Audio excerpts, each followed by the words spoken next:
Hello friends, आज हम इस वीडियो में बीपीएससी टीआरई 4.0 क्लास 1 to 5 के लिए ईवीएस से संबंधित मोस्ट इम्पोर्टेंट 25 प्रश्नों को सॉल्व करेंगे जो आने वाले एग्जाम में आपको हेल्प करेगा। ध्यान रखना है, ये जो कंटेंट तैयार किया गया है ये बिहार विद्यालय के पर्यावरण एवं हम जो कि कक्षा तीसरी से लेकर 5वीं तक चलती हैं तथा विज्ञान जो कि कक्षा छठी से लेकर 8वीं तक चलती हैं उस किताब से ये कंटेंट तैयार किया गया है। ठीक है, सेट नंबर है 24। इससे पहले ऑलरेडी हमने 23 सेट करा रखा है, उसका लिंक डिस्क्रिप्शन में दिया हुआ है या फिर प्ले लिस्ट में जाके आप देख सकते हैं।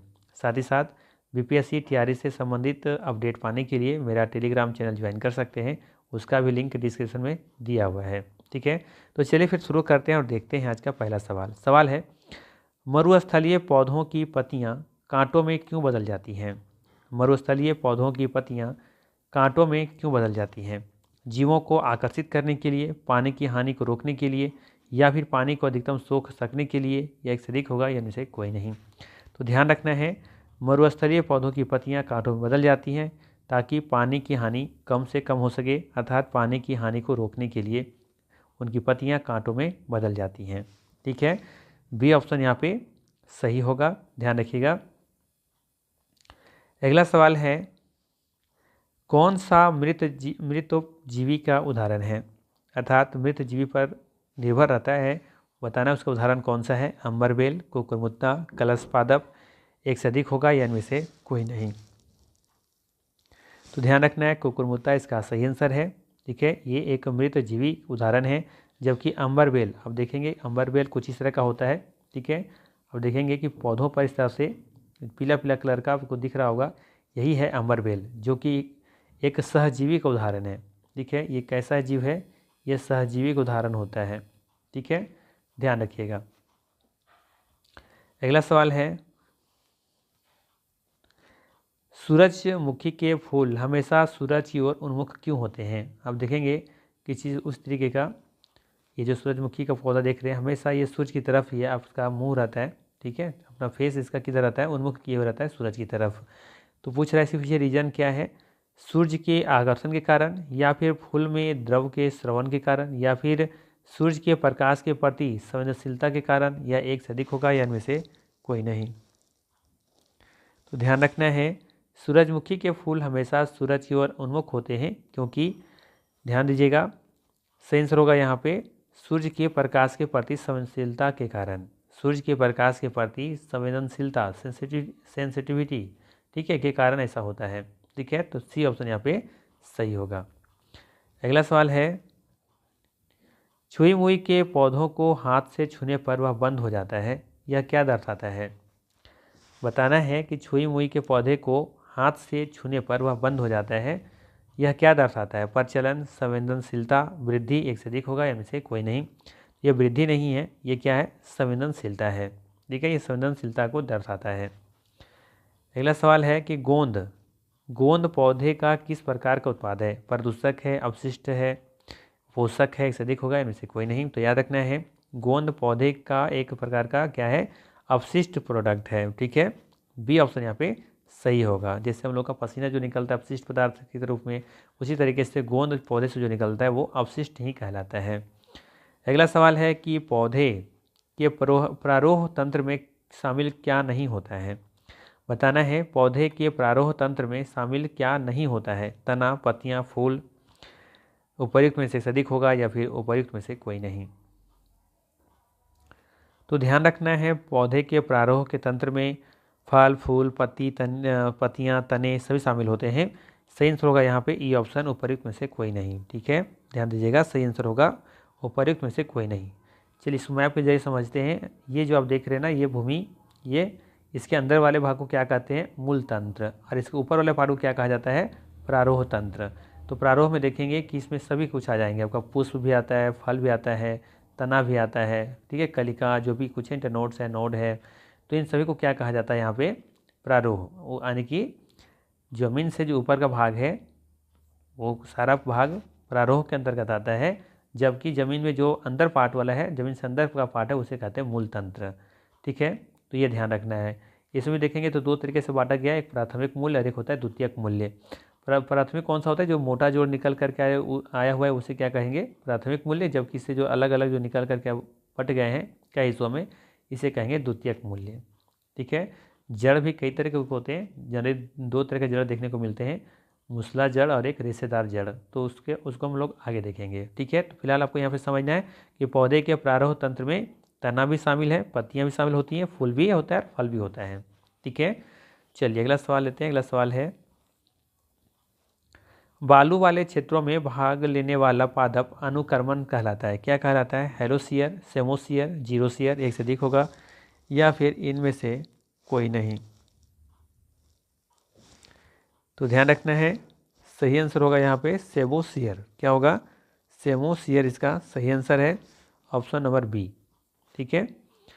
अगला सवाल है, पुष्प का कौन सा भाग रंगीन होता है? बाह्य दल, दल, पुंकेसर, एक से अधिक होगा, या इनमें से कोई नहीं? बताना है कि पुष्प का कौन सा भाग रंगीन होता है।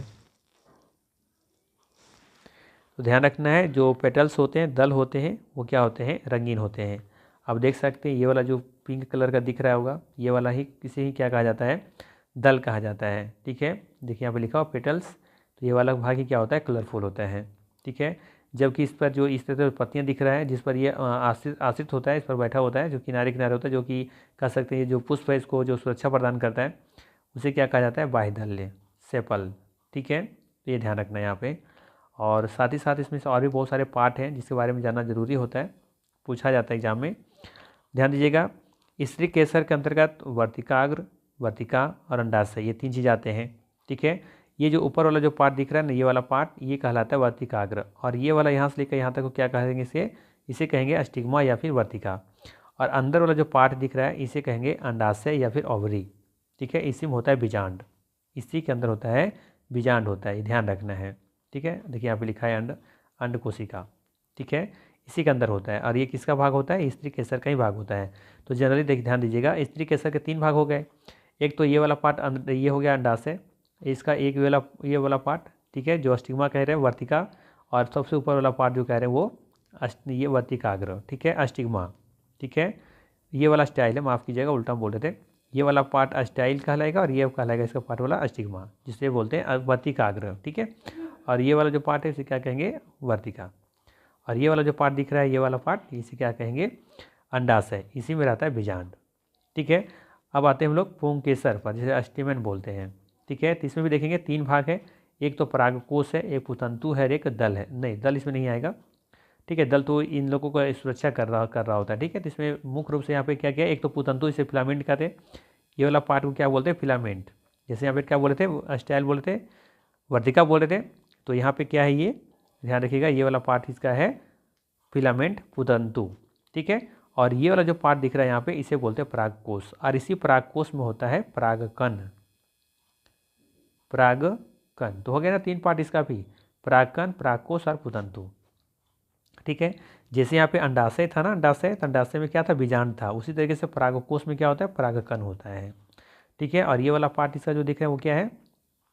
फिलामेंट है, पुतंतु है। ठीक है। तो ध्यान रखना, यहाँ से सवाल पूछे जाते हैं, यहाँ पे दे दिया जाएगा, जैसे कि वर्तिकाग्र और वर्तिका, और एक दे दिया परागकोश। सर पूछ लेगा इसमें से कौन सा स्त्री केसर के भाग हैं, या पुंकेसर के भाग कौन से हैं। ठीक है। तो आपको ध्यान रखना है, परागकोश, पुतंतु और एक है परागकण, ये तीनों पुंकेसर के भाग हैं, जबकि वर्तिकाग्र, वर्तिका और अंडाशय ये सभी स्त्री केसर के भाग हैं। ठीक है। साथ ही साथ ध्यान रखिएगा कि जो पुष्प होते हैं ना, 2 प्रकार के होते हैं। ठीक है, एक लिंगी और द्विलिंगी।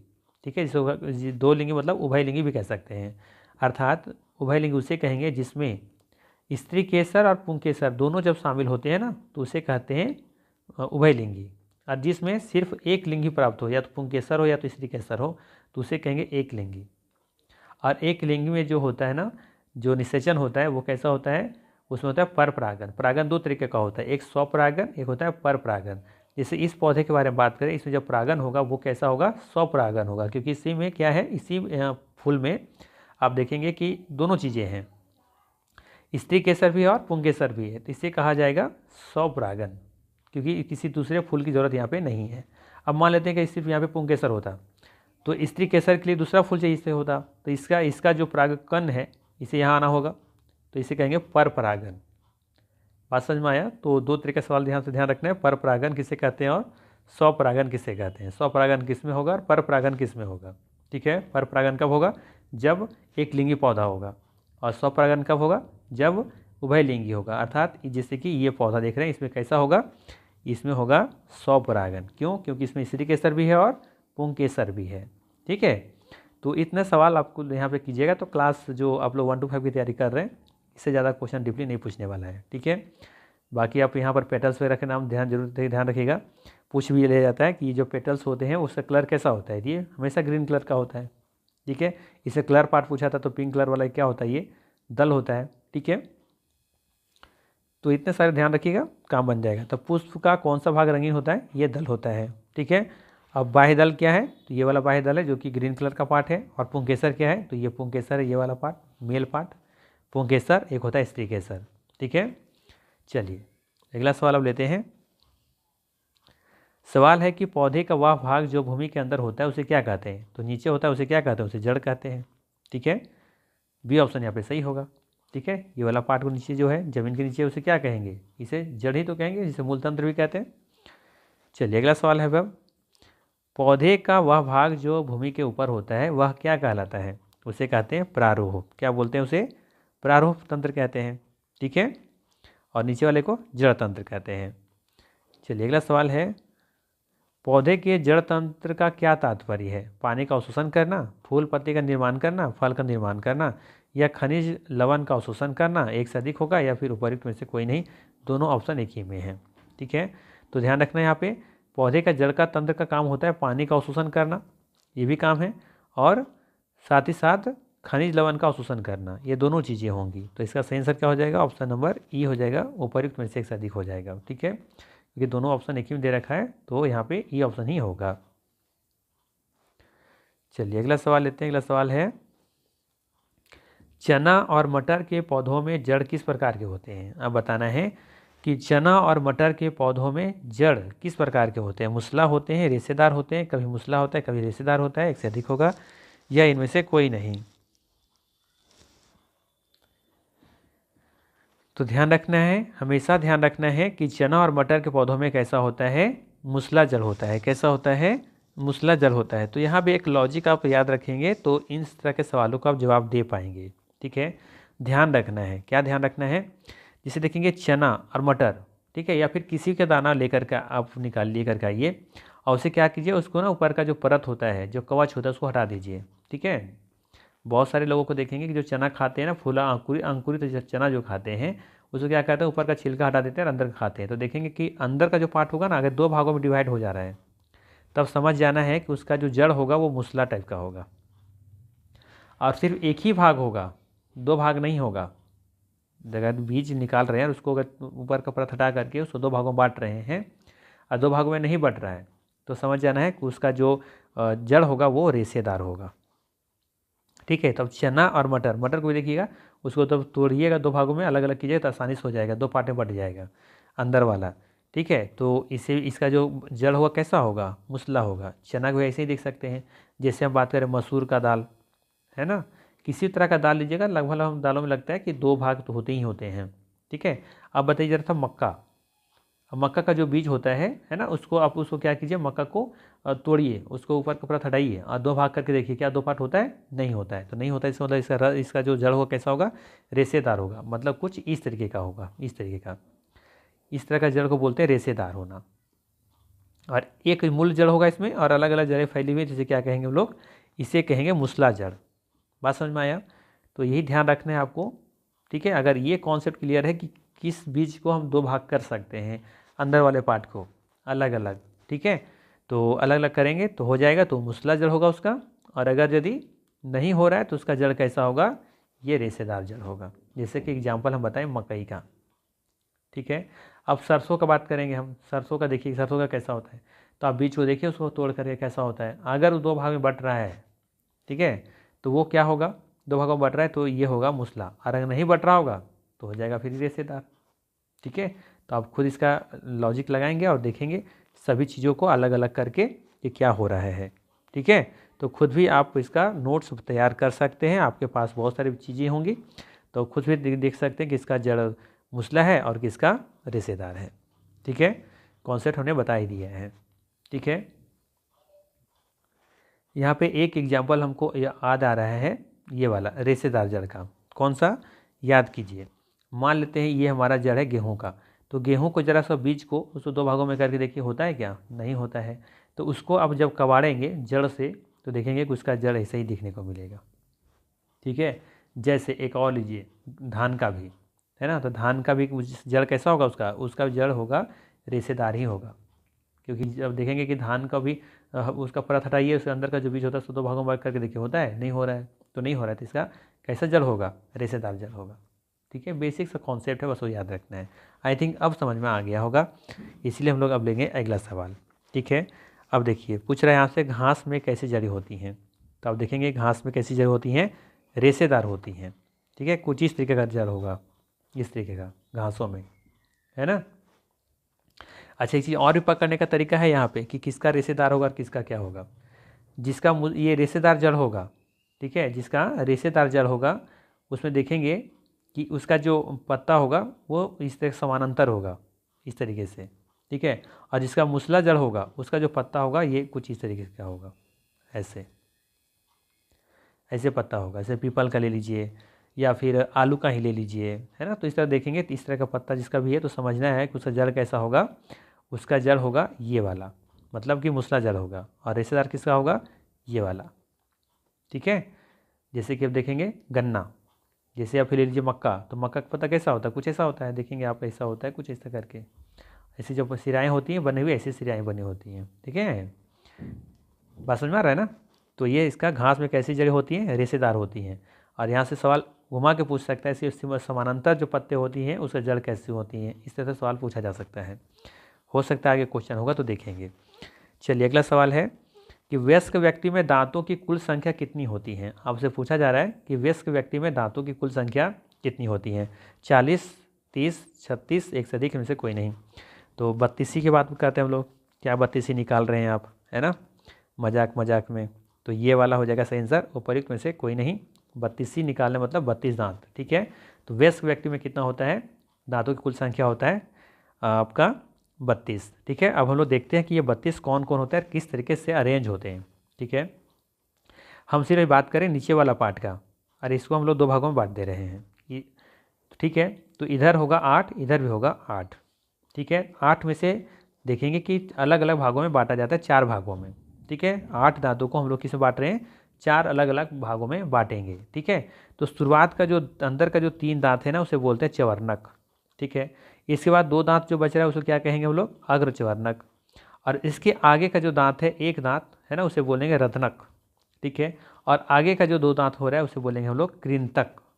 ठीक है, तो कितना हो गया, 1 2 3 4 5 6 7 8, तो 8 इधर है 8 इधर है, तो कितना हो गया 16, और ठीक 16 ही इसके ठीक ऊपर वाले जबड़ा में होगा, तो कुल मिलाकर हो गया 32 दांत। आप लोग कमेंट करके बताइएगा, ठीक है, कि दूध के दांत कितने होते हैं। ठीक है, जरूर बताइएगा। ठीक है, तो अब यहाँ से हम लोग क्या यहाँ पर देखते हैं थोड़ा सा इसका काम क्या क्या है। ठीक है, तो यहाँ पर देखेंगे चवर्णक का, अग्रचवर्णक का, ये दोनों का काम क्या होता है। ये दोनों का काम जनरली होता है चीज़ों को महीन करना, जो हम लोग भोजन करते हैं उस चीज़ को महीन करना, फाइन पेस्ट करना, इसका कम होता है, इससे ज़्यादा इसका फाइन पेस्ट करना होता है चवर्णक का। ठीक है, और ये कृंतक नाम से पता चल, रत्नक चीरना फाड़ना, कृंतक तीरना खींचना, है ना।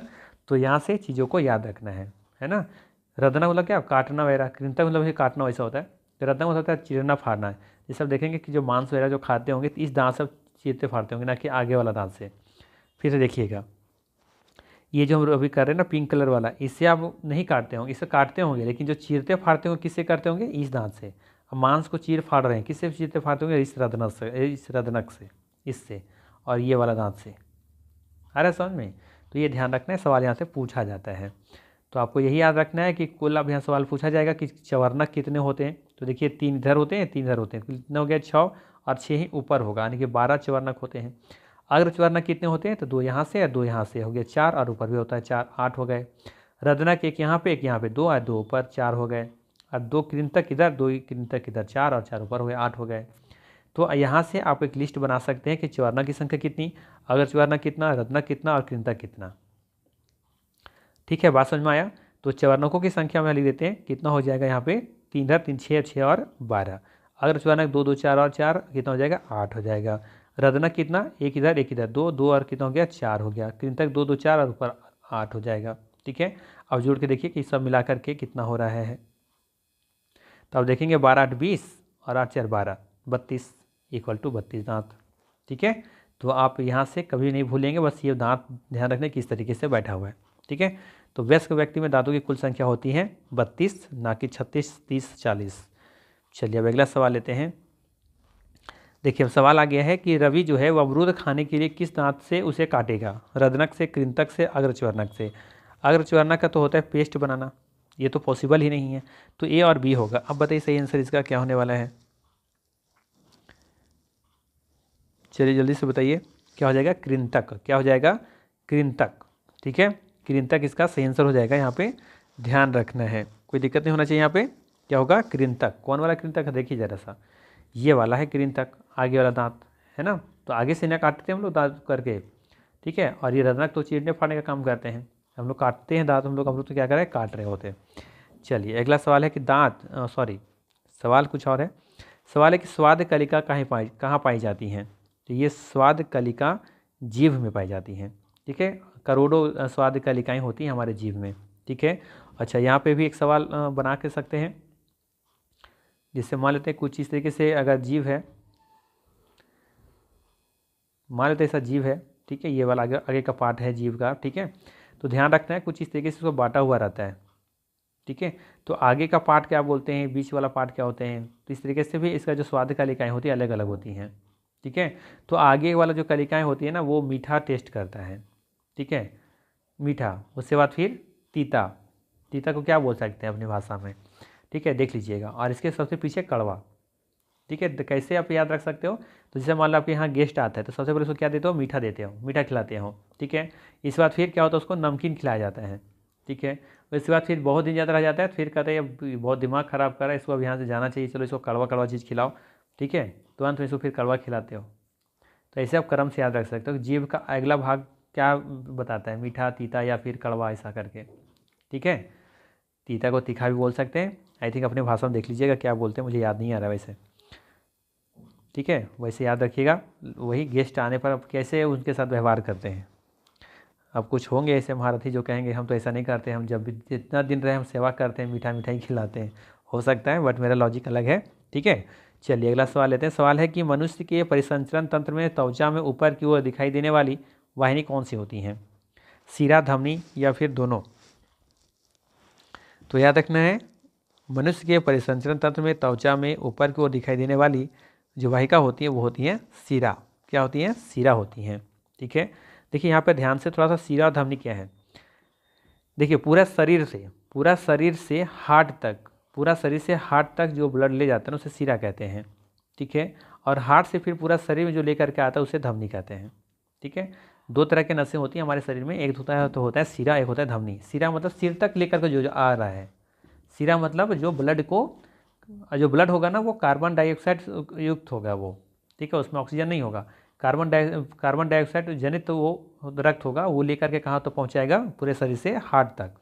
ठीक है, और हार्ट से फिर ये पूरा ऑक्सीजन जनित जो लेकर के रक्त जाएगा पूरे शरीर में, उस वो कौन सी धमनी होगी, माफ कीजिएगा, वो कौन सा सिरा होगा, वैसे ये कौन सा नस होगी, वो धमनी होगा। ठीक है, तो सिंपल सा ध्यान रखना, ये हार्ट है मान लेते हैं, तो ये पूरे शरीर से लेकर के आ रहा है हार्ट तक, कौन, सिरा, और ये शरीर से फिर नीचे लेकर कौन आ रहा है, पूरे शरीर तक कौन पहुंचा रहा है, धमनी। ठीक है, याद रहेगा। चलिए अगला सवाल लेते हैं। अगला सवाल है कि धमनी का कार्य क्या है। लीजिए सवाल आ ही गया, धमनी का कार्य क्या है, रक्तों को अंगों से हृदय तक लाना, या फिर रक्त को हृदय से अंगों तक लाना, या फिर रक्त को हृदय से फेफड़ों तक लाना, या इससे अधिक होगा, इनमें से कोई नहीं। तो देखिए पहला क्या दे रखा है, रक्त को अंगों से हृदय तक ले जाना। ठीक है, धमनी का काम क्या था कि हृदय से ले जाना अंगों तक, तो ये तो होगा नहीं होगा ना। और दूसरा क्या कह रहा है कि रक्त को हृदय से अंगों तक लाना, तो ठीक है, ये रक्त को हृदय से क्या कर रहे हैं, रक्त को हृदय से अंगों तक लाना। ठीक है, तो हृदय ये हमारा हार्ट है, और हार्ट से पूरे अंगों तक ये पहुंचाने का काम कर रहा है धमनी, तो यही तो सही लग रहा है। ठीक है, और सी कह रहा है रक्त को हृदय से फेफड़ों तक लाना, तो ये कथन यहाँ पे गलत है। ठीक है, कोई ऐसा क्वेश्चन होगा जहाँ पे हम समझाएंगे पूरा प्रक्रिया क्या होता है, एक्चुअली में होता क्या यहाँ पे, थोड़ा सा ये मान लेते हैं, ये हमारा हार्ट है और ये हमारा लंग्स है, फेफड़ा है, ठीक है। तो ध्यान रखना यहाँ पे सबसे पहले ब्लड यहाँ पे हार्ट में आता है, हार्ट से लंग्स में जाता है, लंग्स से फिर ये हार्ट में पहुँचता है, हार्ट से फिर ये पूरे शरीर में जाता है, ठीक है। तो ये चीज़ को समझाएंगे हम, ठीक है, अच्छी तरीके से हम उसका चित्र लेकर के आएंगे। और 1 to 5 के लिए तो वेट कीजिए थोड़ा सा, जल्दी से 1000 प्रश्नों का सीरीज हम कंप्लीट कर लें, फिर हम लेकर के आने वाले बहुत जल्दी आप लोगों के लिए वो जो प्रैक्टिस सेट लेकर के आएंगे, जो उसमें सब कुछ रहेगा, रीजनिंग मैथ वगैरह सब कुछ रहेगा, वहाँ करवाएंगे। तो वहाँ पे और भी डिटेल से पढ़ाने वाले हैं। अभी तो बेसिक पढ़ा रहे हैं आप लोगों को, बस जल्दी जल्दी खत्म करें, जो बेसिक है वो कंप्लीट हो जाए, ताकि वहाँ पे ये ना लगे कितना ईजी क्वेश्चन कहाँ से आ रहा है, ताकि ईजी क्वेश्चन भी एग्जाम में पूछे जाते हैं। तो इसीलिए हम ईजी क्वेश्चन करवा के जल्दी से खत्म करें, फिर जब हम प्रैक्टिस सेट करवाएंगे तो ऐसे क्वेश्चनों को ना धज्जियाँ उड़ा देंगे, ठीक है। बस अगर ये 1 to 5 के लिए हैं तो फिर बने रहिए मेरे चैनल पे, ठीक है। बाकी चैनल पर आप देखेंगे ना कि आधा तो बकैती किया जाता है, रिलेटिव बता रहे हो, वास्तविकता देख रहे हैं हम। चैनल इसलिए हम शुरू किए हैं ना कि दूसरों को देख करके हमको अतरस आती है कि एक ही क्वेश्चन को 20 क्वेश्चन को बार बार ला कर लेकर के आ रहे हैं यार, उसी को इतना दे रहे हैं, हम ये कर दिए 100 मेरा सिलेक्शन हो रहा है मेरे चैनल से, ये वो, मतलब पता नहीं क्यों बच्चों के साथ में खिलवाड़ लोग कर रहे हैं, क्या ज़रूरत है इतना खिलवाड़ करने की, सच्चाई बताइए ना। नहीं पढ़ाना तो मत पढ़ाइए, फिर कहते हैं कोर्स हम बेच रहे हैं, ये कर रहे हैं वो कर रहे हैं। बहुत कह सकते हैं कि हर जगह राजनीति घुस गई है, शिक्षा में भी, तो बहुत दुख होता है, ठीक है। चलिए खैर उसमें हम लोग को नहीं पढ़ना है, ठीक है। चलिए लेते हैं अगला सवाल। सवाल है कि सिरा के द्वारा शरीर के विभिन्न अंगों से लाया जाने वाला रक्त कैसा होता है। सिरा के द्वारा शरीर के विभिन्न अंगों से, देखिए क्या बोल रहा है, सिरा के द्वारा शरीर के विभिन्न अंगों से क्या करें, विभिन्न अंग है ना, वहाँ से कहाँ ले जा रहे हैं हम लोग, रक्त कहाँ ले जा रहे हैं, अंगों से लाया जाने वाला रक्त कैसा होता है, ठीक है। तो ये शरीर से लेके जा रहा है, तो जाहिर सी बात है लेके जा रहा है तो कार्बन डाइऑक्साइड होगा, और लेकर के आएगा हार्ट से पूरे शरीर तक, तो वो क्या होगा, ऑक्सीजन होगा उसमें। तो देखिए ऑक्सीजन युक्त होगा, कभी नहीं, क्योंकि हम कहाँ सिरा से कहाँ जा रहे हैं हम लोग, हार्ट की तरफ, तो हार्ट की तरफ जा रहे हैं, तो मतलब है कि हमारा वो ऑक्सीजन का काम हो चुका होगा, अब उसमें कार्बन डाइऑक्साइड होगा, वो लेकर के जा रहे हैं हार्ट तक, फिर हार्ट से फिर कहाँ जाएगा, वो लंग्स में जाएगा, लंग्स में उसको क्या करेगा, उसको उसमें ऑक्सीजन डालेगा, ठीक है, और कार्बन डाइऑक्साइड को वहाँ से हटा देगा, ठीक है। तो ये ध्यान रखना, यहाँ पर ये कार्बन डाइऑक्साइड युक्त होगा, ठीक है। तो यहाँ पे सही आंसर क्या हो जाएगा, ऑप्शन नंबर बी होगा, ठीक है। चलिए अगला सवाल लेते हैं। चलिए अगला सवाल है कि पीलिया रोग का क्या कारण है, बताना है आपको कि पीलिया रोग का क्या कारण है। दूषित जल का व्यवहार, गरिष्ठ भोजन करना, गंदे कपड़े पहनना, एक से अधिक होगा, या फिर इनमें से कोई नहीं। बताना है कि पीलिया जो होता है ना, कि रोग का कारण क्या है। तो याद रखना है पीलिया रोग तब होता है जब हम लोग दूषित जल का उपयोग करते हैं, ठीक है। तो यहाँ पे ये ऑप्शन बिल्कुल ही सही है। ध्यान रखना है कि पीलिया और पायरिया दो अलग चीज़ें हैं। पायरिया तब होती है जब हम लोग अच्छे से ब्रश वगैरह नहीं करते हैं, दांत में बहुत सारा जो जब दांत का पीलापन होना शुरू हो जाता है, ठीक है, तो वो पायरिया है। पायरिया अलग है, पीलिया अलग है। पीलिया दूषित जल के पीने से होता है, ठीक है। और आँख का भी थोड़ा सा पीलापन आना शुरू हो जाता है, वो भी ध्यान रखिएगा। अगला सवाल है कि पीलिया में, हाँ ठीक है, अगला सवाल है कि हमारे शरीर में संवेदी अंग का कौन सा भाग है। बताना है हमारे शरीर में संवेदी अंग का भाग कौन भाग है। उत्सर्जन, पाचन, तंत्रिका। तो उत्सर्जन क्या है, उत्सर्जन तो होगा नहीं, पाचन तो होगा नहीं, कौन सा होना चाहिए, तंत्रिका, नर्वस सिस्टम, ठीक है। कोई दिक्कत नहीं होना चाहिए यहाँ पे, ठीक है। क्या हो जाएगा, नर्वस सिस्टम, ठीक है, तंत्रिका तंत्र, ठीक है। तंत्रिका तंत्र समझ रहे हैं ना, जो हमारा स्पाइनल कॉर्ड होता है, ठीक है, जैसे कि मान लेते हैं स्पाइनल कॉर्ड नहीं, मतलब कह सकते हैं मेरुरज्जु, और कहाँ से, हमारे मस्तिष्क से, मस्तिष्क से लेकर के ये जो बहुत से न्यूरॉन्स निकले होते हैं और वो जो पूरे शरीर तक गए होते हैं, इस तरीके से, है ना। तो बहुत से तंत्रिकाओं का बना होता है, उसे क्या बोलते हैं, तंत्रिका तंत्र कहते हैं, ठीक है। तो ध्यान रखिएगा, इसका सेंसर है हमारे शरीर का संवेदी अंग का भाग है ये तंत्रिका तंत्र। अगला सवाल है कि घूमते हुए पंखे की गति कैसी होती है। अब सवाल है घूमते हुए पंखा, अब पंखा क्या हो रहा है, इसे घूम रही होती है, ठीक है। तो ये इसका जो गति होती है कैसी होती है, घूर्णन होती है, सर्पिल होती है, या फिर रेखीय होती है। रेखीय तो होगा ही नहीं, क्योंकि रेखीय मतलब होता है कि जो एक रेखा में चल रहा हो सीधा, तो ये तो एक रेखा में तो चल नहीं रहा है, तो अब तो या तो घूर्णन होगा या तो सर्पिल होगा। अब बताइए क्या होगा इसका आंसर। तो ध्यान रखना है क्या होगा, घूर्णन, क्या हो जाएगा, घूर्णन हो जाएगा, क्योंकि एक खास एक परिधि में ये घूम रहा होता है। सर्पिल मतलब क्या होता है, कुछ इस तरीके से, ठीक है। तो ध्यान रखना है यहाँ पे सही आंसर क्या हो जाएगा, ये ऑप्शन घूर्णन। चलिए अगला सवाल है अब कि घूमते हुए लट्टू की गति कैसी होती है। एक लट्टू होता है इस तरह से घूम रहा होता है ना, देखिए इस तरह से घूम रहा होता है लट्टू, इस तरह से घूम रहा होता है, तो इस लट्टू की गति कैसी होती है, घूर्णन होती है, सर्पिल होती है, या फिर रेखीय होती है, बताइए। तो ध्यान रखना है, ये भी क्या होगा, घूर्णन ही होगा। ठीक है, क्या होगा, घूर्णन। ऑप्शन नंबर ए सही होगा यहाँ पे। घूर्णन मतलब होता है कि खुद पर जो घूमते रहना, ये अपने एक्सिस में ही घूमते रहना, इस तरीके से। जैसे कैसे समझाएं, लट्टू देख रहे हो तो लट्टू क्या होता है, किस तरह एक ही बिंदु पर ऐसे घूम रहा होता है, चारों तरफ ऐसे घूम रहा होता है। ठीक है, जिसे घूर्णन कहते हैं। एक होता है परिक्रमण, जैसे कि मान लो किसी को कोई चक्कर लगा रहा है इस तरीके से, ये कोई वस्तु है ऐसे कोई चक्कर लगा रहा है, ऐसे घूम रहा है ऐसे से, तो ये ऐसे से जा रहा है, इस तरह से घूम रहा है ऐसे से। लेकिन एक होता है कि अपने ऊपर घूम रहा होता है। जैसे कि हम घूर्णन को समझाएं आपको, कि आप खुद कहीं पर बिंदु पर खड़ा हो जाइए और सिर्फ क्या कीजिए ना, पहले इधर मुँह देखिए, फिर इधर देखिए, इधर देखिए, फिर इधर देखिए। तो आप जो चक्कर लगा रहे हैं ना, उसको घूर्णन कह रहे हैं। लेकिन जरा सोचिए, आप दूसरा चीज़ समझिए। अब मान लो यहाँ पर खड़ा है आप, और ये कोई व्यक्ति है यहाँ पर, इसके चक्कर आप लगा रहे हैं फिर ऐसा, ये परिक्रमण है। ठीक है, लेकिन खुद घूम रहे थे, अपनी दिशा बदल रहे थे, उसको क्या कहेंगे, घूर्णन कहेंगे। तो वैसे ही तो लट्टू घूमता है ना, और वैसे ही तो ये भी घूमता है। ठीक है, पंख की गति। ठीक है, क्योंकि एक ही स्थान से घूम रहा होता है, चारों तरफ दिशा बदल रहा होता है।